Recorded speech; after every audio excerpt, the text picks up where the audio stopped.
Okay, and waiting for us to show up. And there we are. You can wave hello. We're waiting for the streams, although somehow, even though the streams don't say green yet, we are already streaming. Here we go. So let's get the music started, and we're just going to have a party today. Here we go. Dance with me. Look at this beautiful holiday person I have. Here she is over here. It's Trisha. See?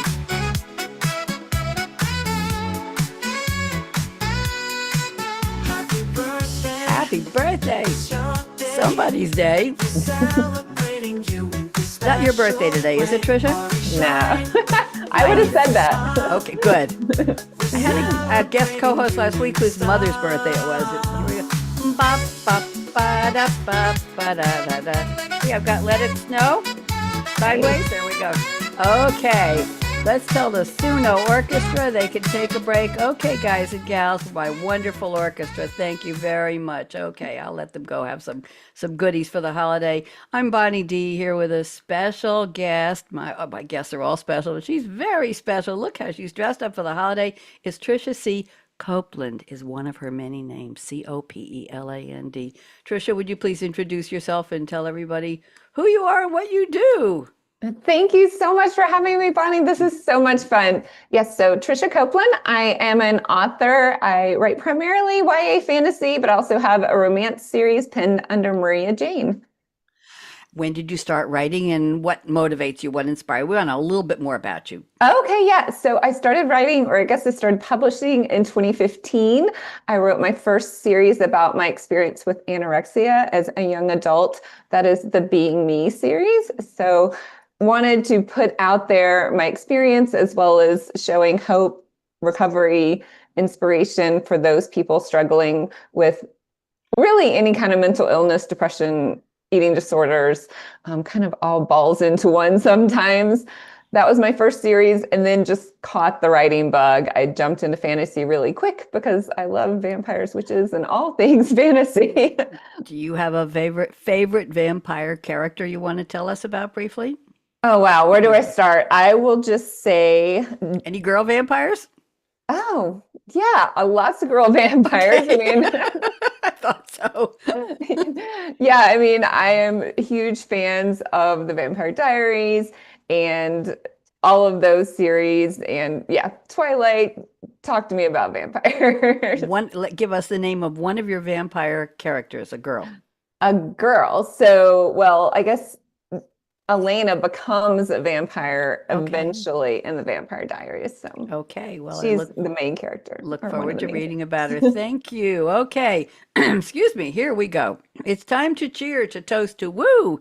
It's December 22nd. That's 2-2. Happy birthday to you too. With Bonnie D on her scarlet mic dishing glam and sass with a vintage spike. Forget the vintage. I got to take that out of there. And look who's here with a velvet jacket and a velvet roar. It's Trisha C., my guest co-host du jour.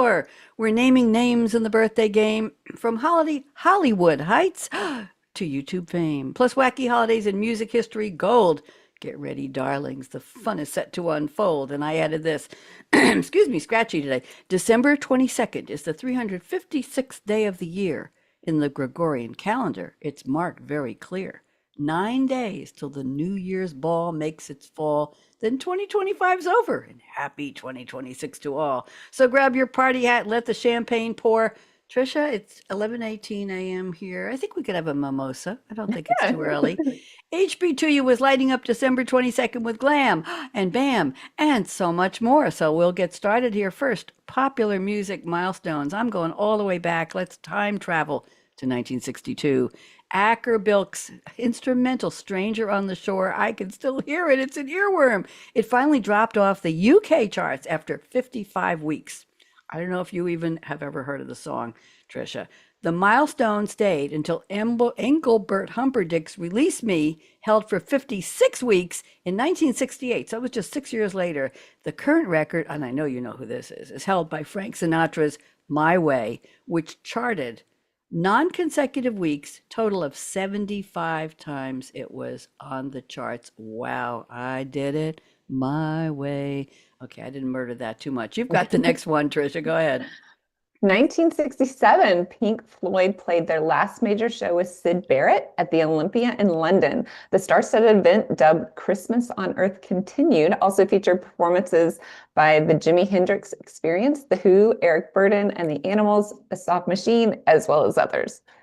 Do you know the group Soft Machine? I've never heard of them, but they were No, in. I don't. But, Okay, well, we Jimi know who Hendrix, the The Who, Pink Floyd, obviously, right up there on my list. absolutely, and Eric Burdon and the Animals. I know who they are. In 1972, 5 years later, little Jimmy Osmond. He was little. He was 9 years old. What did he do that was so remarkable? He's on our list. He became the youngest person to have a number one hit in the UK. We're doing a lot of UK charts today with his single "Long Haired Lover" from Liverpool. I can't even imagine a 9-year-old singing something like that. We have to go find a copy of that. Trisha, what you got?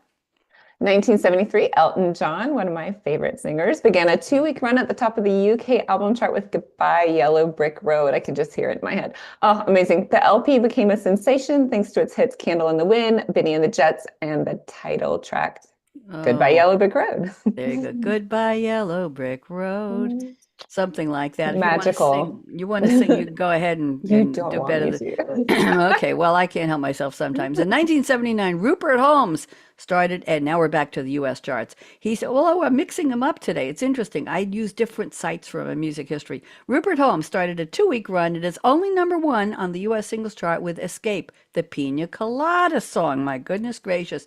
It was a number 23 hit in the UK, but it hit number one in the US. Do you remember the Pina Colada song? Yeah, I do. I probably couldn't sing it right now. I'd have to pull it out of my brain. I can't either, but I know it was a lot of fun. You've got the next one. 1980, Stiff Records released an album in the UK called The Wit and Wisdom of Ronald Reagan. The entire disc contained 40 minutes of silence. A little cringeworthy there. Yeah, I didn't even know about that, and I've never heard of Stiff Records, but it was in the UK, so I probably think they got away with it. 1981, the following year. Oh my goodness, there was a rock and roll memorabilia auction in London. And what did they auction? Trisha's just waiting for me to tell her. A stage suit worn by John Lennon. Sold for, and I did the from British pounds to the US dollars translation. 2,230 pounds is equivalent to, at the time, 1981, 4,000 to 4,500 USD. That's for a suit John Lennon wore. Then a letter Paul McCartney wrote to a fan sold for a little bit less, between 4,180 and 4,290, meaning 2,200 British pounds. And a Perspex, I'll tell you what that is in a second, sculpture of John and Yoko was bought by the singer, Kate Bush, for 4,200, and that was a whopping wow, that must be more than that. Yes, for $7,725. Now I had to look that up, Trisha. Perspex, Perspex, is a high-level brand of acrylic. So it was an acrylic sculpture of John Lennon and Yoko Ono. Interesting. So over $7,000. Now listen, 1981. That was, let's say, 20 plus 45 years ago. I couldn't even imagine what it would be worth today. I was going to say, I feel like all of those things would be in the millions now. I have to look that one up. I probably should have, but that was it for now. Okay, you're next. 1984, one of my favorite singers at the time, Madonna, scored her first US #1 hit, Like a Virgin, which held for 6 weeks, produced by Nile Rodgers, co-founder of the disco group Chic. The song was Chic. #1. I know. Chic or Chic or Chic. I like a both. They were good. Strike the pose, right? Yeah, that's right. The song was #1 in Canada, Australia, and top 5 across Europe. Like a Virgin was the title track and the first single from Madonna's second album, though Rodgers pushed for Material Gold to be the title track. So that's kind of interesting. Very, very interesting. Yeah, now Rogers had quite a career of his own, but I remember Chic's song. They were Chic, was it Chic, the Freak, I think it was. It was just a really cool song. In 2002, let's go back a little more to, let's go back to another list. Elvis Presley again topped the Guinness Book of UK Hit Singles annual list based on the number of weeks spent on the UK singles chart. Okay, so I don't know why I have so much UK music history here, but that's just what popped up. So Elvis was #1. He had, let's see, how many weeks spent on the singles chart? 1,193 weeks in 2002. Okay. And let's see who was next. Cliff Richard with a little bit less, 1152. Okay. Then the Shadows, I don't remember them, had 771. Steep drop off. Elton John, I'm sorry, Trisha, he only had 623 weeks on the singles chart. Madonna, here we go again, 606. Diana Ross, 560. Michael Jackson, a mere 509 weeks. Oh my. Rod Stewart, tanking it down at 477. The Beatles, 456, and David Bowie, 452. That's the Guinness Book of UK Hit Singles annual list for 2002. You surprised? Um, I don't know who Cliff Richard is or the Shadows, but I recognize all the other names. So I don't know. I was at the movie. I think now, yeah, I wonder what it would be now. I think all of maybe Yeah, Elton John and Madonna and Michael Jackson would be up higher, I think. I think so too. I'm trying to find a, let me tell you who some of these people are. I want to make sure I get this right. Cliff Richard, just give me a second here. I think you will know him. He is British singer and actor. Total sales of 21.5 million singles in the UK. He was the third top-selling artist in UK chart history behind the Beatles and Elvis Presley. Interesting? Yeah. Neat. Okay. I'll have And to he's look up the songs. Yeah. and he's 85 now. Okay. There you go. Okay, good. So, you've got the next one. 2004, Janet Jackson was the most searched name according to Google. Not surprisingly, the Super Bowl halftime show wardrobe malfunction involving Justin Timberlake. Search engines like Yahoo and Google reporting significant increases. Web users searching Janet Jackson and Super Bowl halftime, which I think I did that on that day too. Making the incident the most popular one-day event for internet searches since September 11th, 2001. A big difference in what they were searching for. I have a feeling they searched for something else besides Super Bowl halftime and Janet Jackson because we know what was exposed during. Right, wardrobe malfunction. Yeah, he pulled on her costume and something was exposed, but apparently there was some thought afterwards that she engineered the whole thing. I read that, and they made her Conspiracy apologize. theory. Yes, I didn't want to say it, but you did. In Sorry. 2010, this is interesting. Everybody who knows the Beatles' Abbey Road album, there was a famous, infamous, oh so famous and infamous picture of the four Beatles walking across the street on Abbey Road in North London. Well, it was the cover of the album, and the photographer Ian McMillan took the cover shot. Interestingly enough, not only was it famous, but it was given a grade 2 in Roman numerals II listed status for being recognized for its cultural and historical importance. According to the English Heritage Society, they said, we need to mark this road with some kind of very historical signification because actually it's part of our historical importance. It was the first road of its kind to be listed for historical. Sorry, I just find that interesting. They had nothing else to do. And you've got a sad one here, but interesting. You go. 2014, Joe Cocker died at age 70, ranked as one of the greatest singers of all time by Mojo and Rolling Stone. The British singer, composer, and actor rose to fame in the 1960s as the king of British blue-eyed soul, famous for his gritty voice, idiosyncratic arm movements, his rendition of "With a Little Help from My Friends" at Woodstock, and covers of popular songs, especially by the Beatles. He won a Grammy in 1983 for his dub "Up Where We Belong" with Jennifer Warnes. My goodness. So that's it for music history. I had to put in the passing of Joe Cocker because it happened on this date. It wasn't his birthday, but his passing date. So let's now go to celebrity birthdays. And these people are all still alive, but we've got a couple who passed also. This is a very ripe, very big list today. So one of my favorites today, and I'm sure you know her, Meghan Trainor, 32 years old. She seems like she's done an awful lot in her short life. Singer, songwriter, TV personality, rose to fame in 2014. What, 11 years ago? She was 21? All About That Bass. What a sassy song. Number one on the US Billboard Hot 100. It sold 11 million copies around the world. Trish, All About That Bass. I don't remember the rest. Her debut album went triple platinum. She's contributed songs to movie soundtracks. Didn't know that. Her most popular songs include, and by the way, When I Leave the House, I tell Alexa to play Megan Trainor, and I turn the volume all the way up so people think I'm here. So her famous songs, and I hear these all the time, is Dear Future Husband. Yes, yes, yes, like that one. Better When I'm Dancing, Better When I'm Dancing. I dance to that one in the kitchen like I'm gonna lose you. Walk of Shame. Yeah, you told me to be safe, Daddy, so I'm walking home. I had a little to drink last night. The lips are moving, and the song No. My name is No. My phone number's No. But da da da no. She's telling this guy no, no, no. She's also done voiceover roles in the animated film Smurfs: The Lost Village in 2017 and Playmobil or Playmobil, the movie. Are you a fan of Megan Trainor, I Trisha? do. I do. I don't know all of the songs, but I definitely like those catchy ones that you talked about. Very catchy, and they make for great if you just want to dance around the house. They have really, really good rhythms in it. You've got another singer for us who's celebrating a birthday. Right. Jordan Sparks, 36 years old, singer and actress who rose to fame in 2007 at 17. Well, after winning season 6 of the American Idol, she was the youngest winner in the series history. She's the only American Idol to have first 5 singles peak in the top 20 charts with her post-Idol single, This Is My Now. Hits Tattoo, No Air, Battlefield, and One Step at a Time. Oh So my right up goodness. there with Megan Trainor, I feel like. Yeah, I don't think she's as well known to people. I don't think her name is as much as well known. Megan Trainor seems to be all over the place. But what's interesting to me is Jordan Sparks spells her first name differently.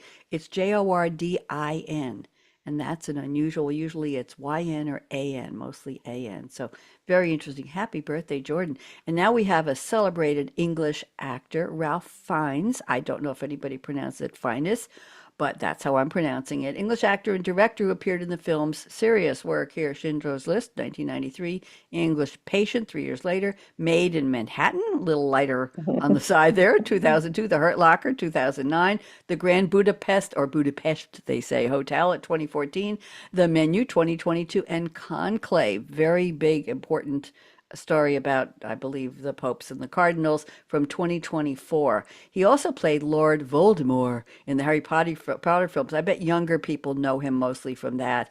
And he was in the James Bond films playing Gareth Mallory at M from 2012 to 2021. So happy birthday, Ralph Fiennes. You've got the last live birthday. Who've you got? Right. Happy birthday, Hector and Elizondo. Okay. Elizondo. Good enough. Elizondo, Good sorry. enough.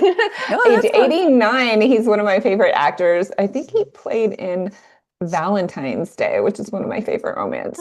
But he Ah. played in other things, Chicago Hope, Last Man Standing, The Taking of Pelham 123, 1974, American Gigolo, 1980, The Flamingo Kid, also a favorite, 1984, Pretty Woman, 1990, Beverly Hills Cop 3, 1994, security guard in The Princess Diaries 2, Royal Engagement. His 10-minute role in Pretty Woman earned a Golden Globe nomination, so that's pretty interesting.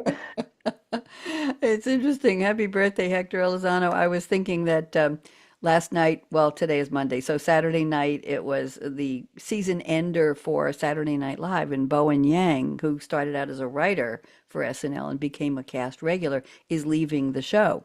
And Cher was the musical guest, and Ariana Grande was the host, and also did a lot of singing. It was lovely, really. And I've never realized Ariana Grande. I'm getting almost off topic here, but Ariana Grande is really a good comedic actress. She did her parts in the sketches so well. She wore different wigs, different outfits. She had different roles to play. She sang in some of them. She spoke. She was really, really on top of it. I didn't expect that. And the point was that at one point, Bowen Yang comes out on stage and he had a very small part in Wicked, one of the Wicked films with her. So he comes out on stage during her opening and her host opening, and he's hugging her. And she says, "You had such a wonderful role in Wicked." And he says, "Thank you." And she responds, "Yes." And she said, "You're welcome." And he said, "No, that was my only line in the movie."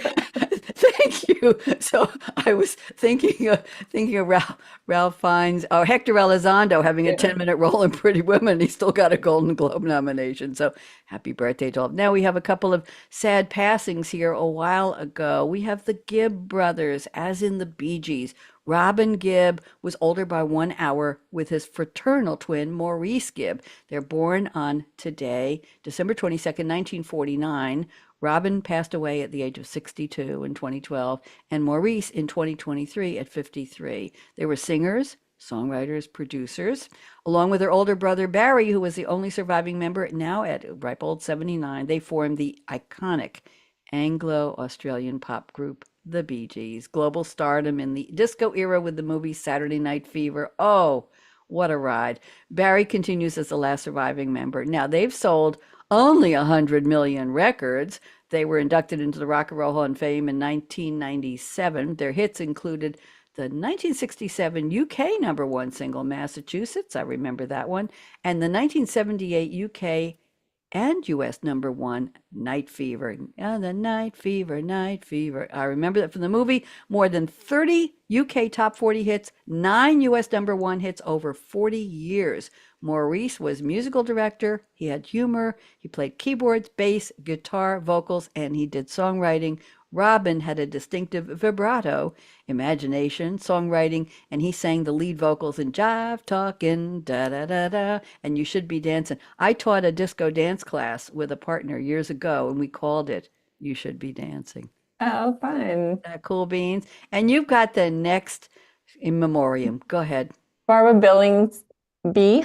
1915 to 2010, she was 94. She played Leave It to Beaver's mother, June Cleaver, which was, I think, the first series I ever watched as a kid, which played 1957 and 1963, and the new sequel, the new Leave It to Beaver, 1983 to 1989. In the show, she often did household chores wearing pearls and earrings.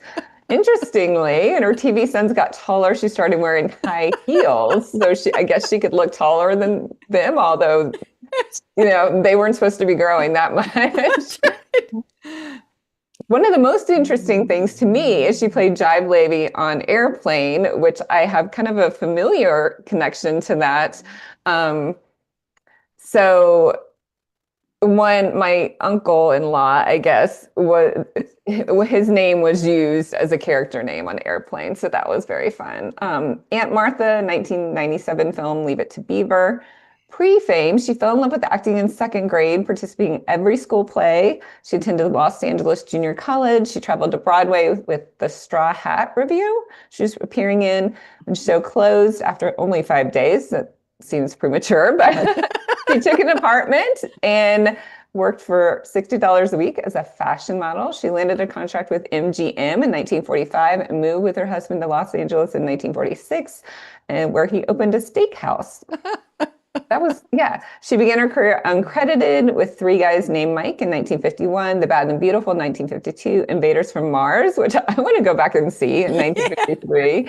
And in 1957, she was in The Careless Years. I have to apologize. It was Billingsley, and I put a B in there, and I heard you say it. I said, "Oh, that was my typo." So you did it right. I did it wrong.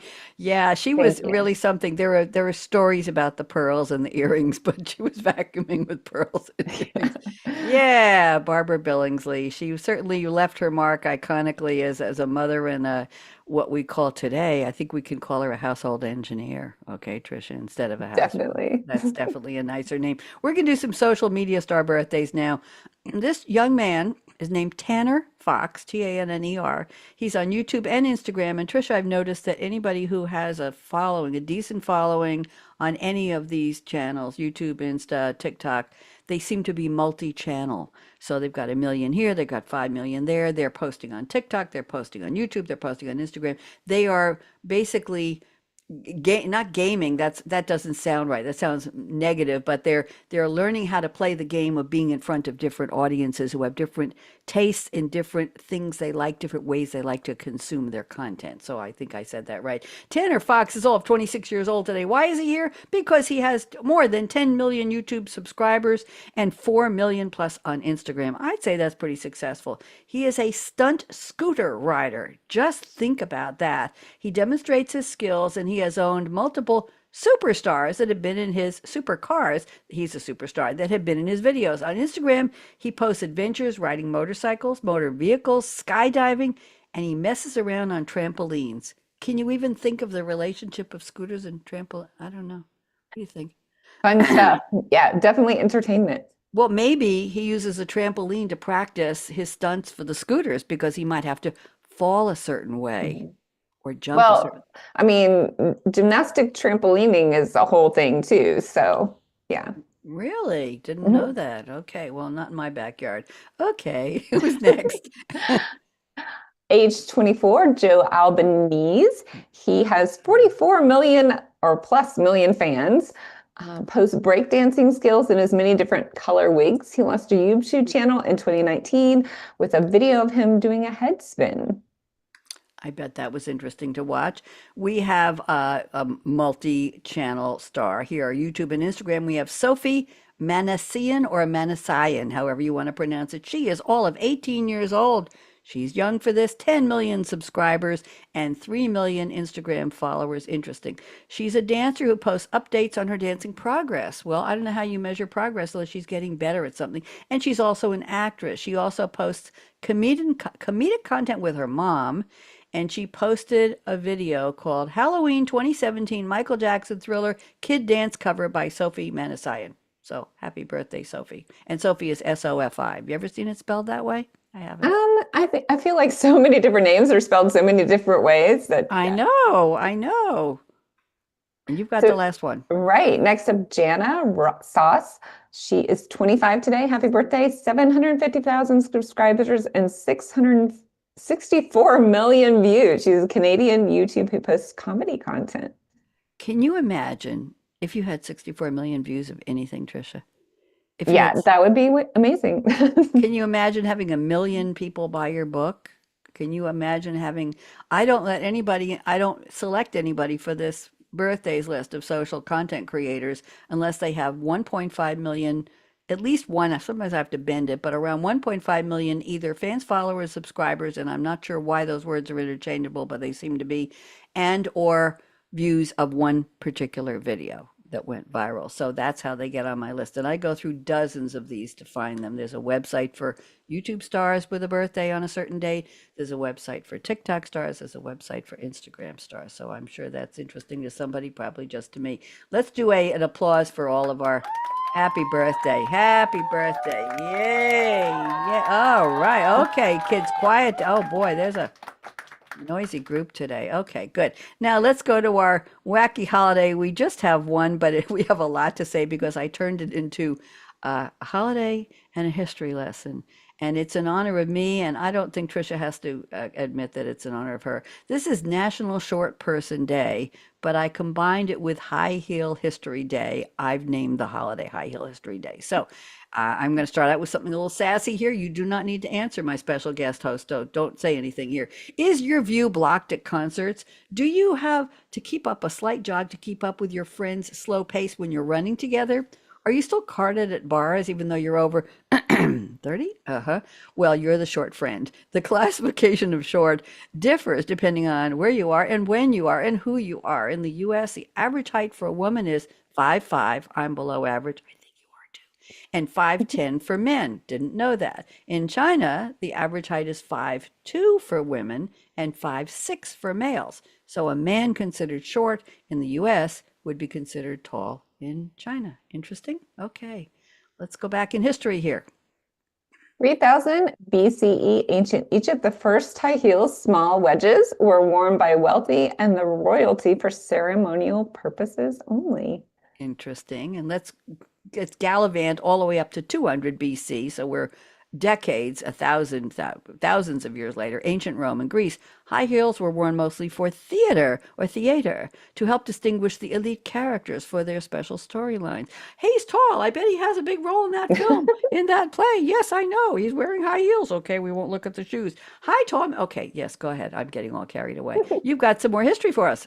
Right. In 1643 to 1715, Louis the 14th, aka the Sun King, ruled France from 1643 to 1715, the longest reign of any European monarch.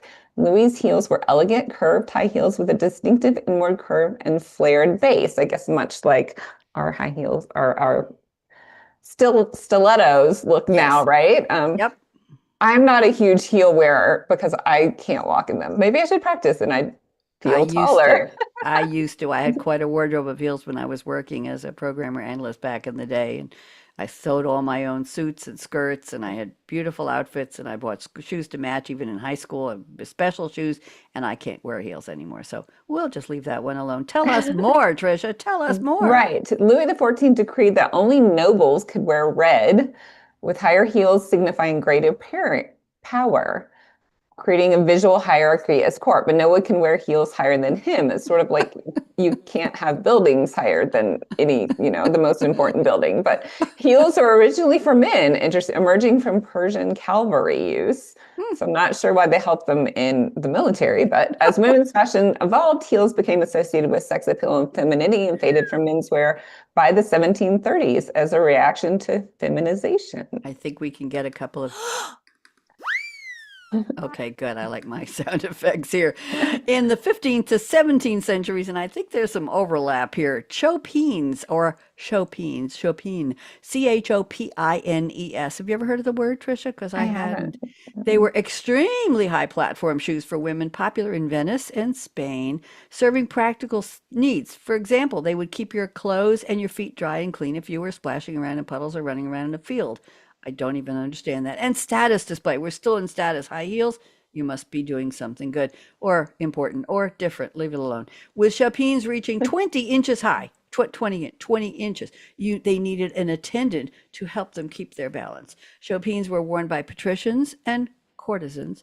Well, that your name is in there, patrician. So Trisha, okay, something to do with it. Signaling wealth through height, and they had expensive materials like velvet and silk. The soles were made of cork or wood.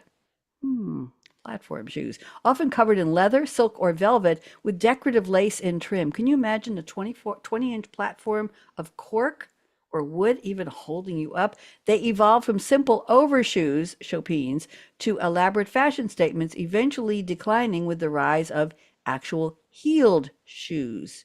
Okay, what's next? It's like being on stilts, it sounds like a little Yes, bit. Yeah. absolutely.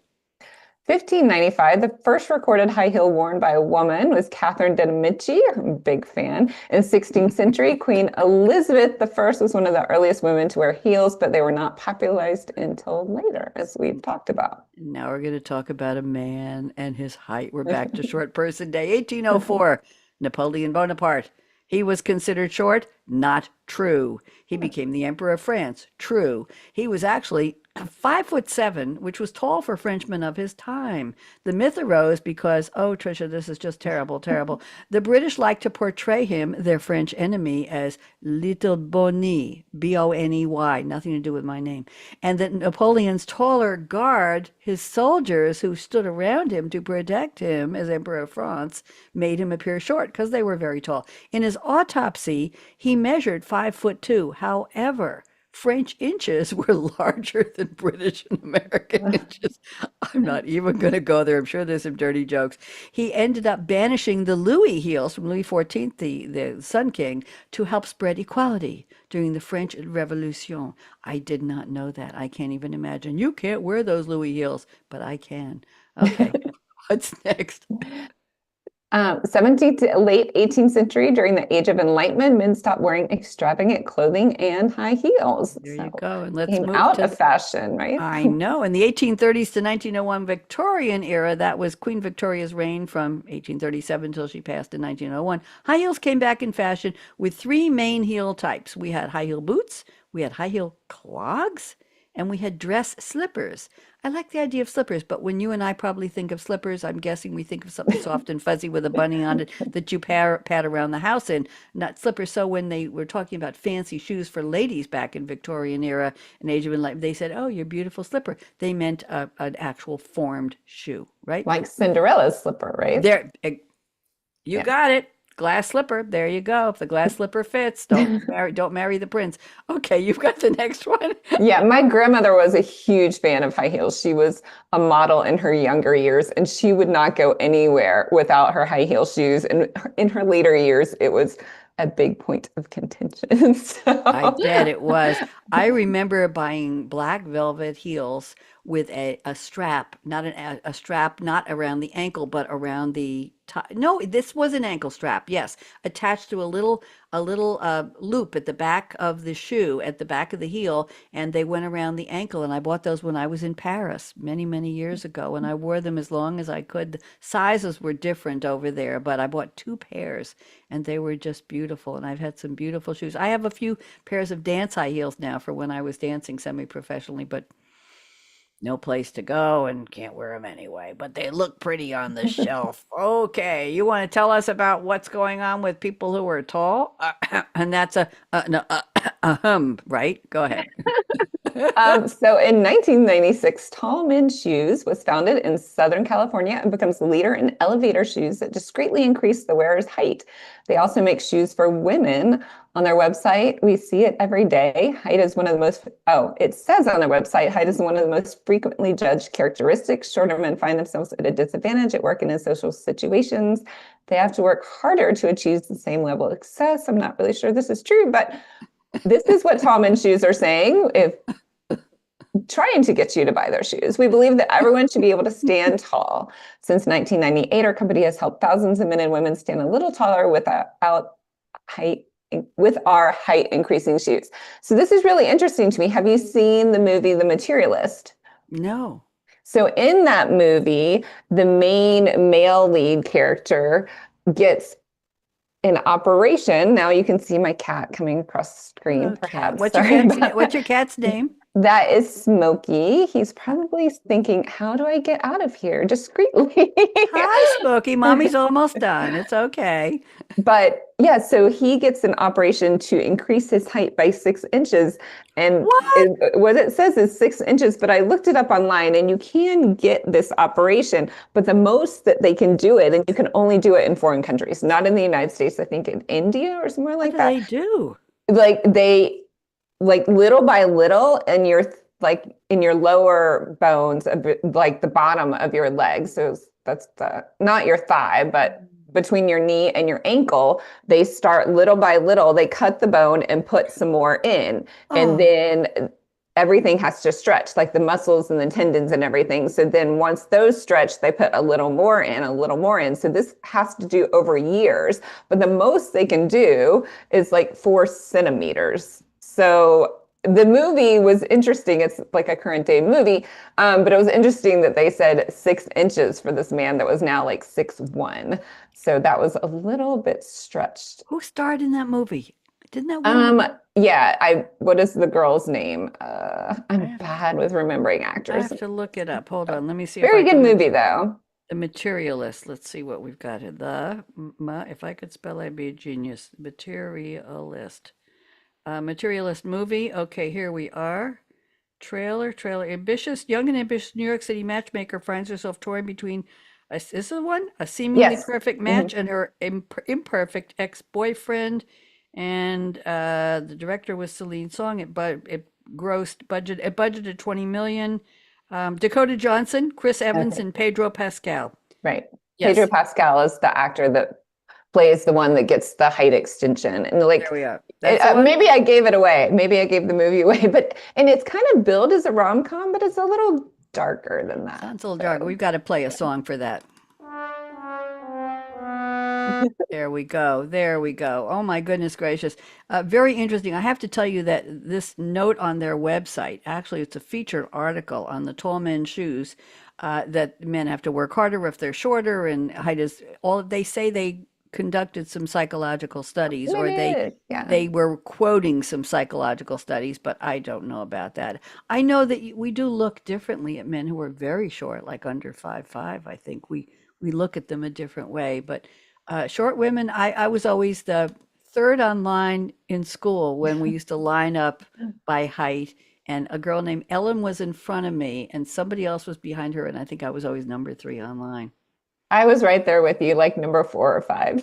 There you go. I don't think when they you had to take pictures, they lined you up by height for some reason. I don't know I why. don't think they do that. I know, just to do whatever. Well, my sons get mad at me because my husband is tall and I am not, and my sons are not incredibly tall. And they're like, "It's your fault, Mom." I'm like, "I'm sorry. I don't have anything else for you. My dad is 5'5", my mom is 5'4", my sister was 5'5". I'm not even 5'4". So Well, I'm going to give you some statistics to wrap this up. Today's adults are about 5% taller than their ancestors from 100 years ago. South Korea's women's mean height increased by 14% versus 9% for men. I thought that was interesting. Filipino male height increased by 5% and only 1% for women. So it was the opposite. Women's height grew in Korea almost twice as much as men, and women were a fifth as much as men in Philippines. And Bolivia, which is apparently a very poor and malnourished country, has the shortest people in the world.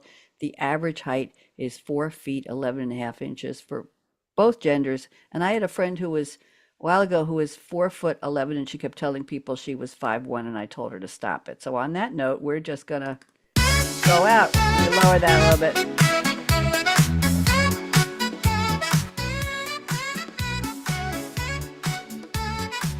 Thank you, Trisha. A lot of fun to see you.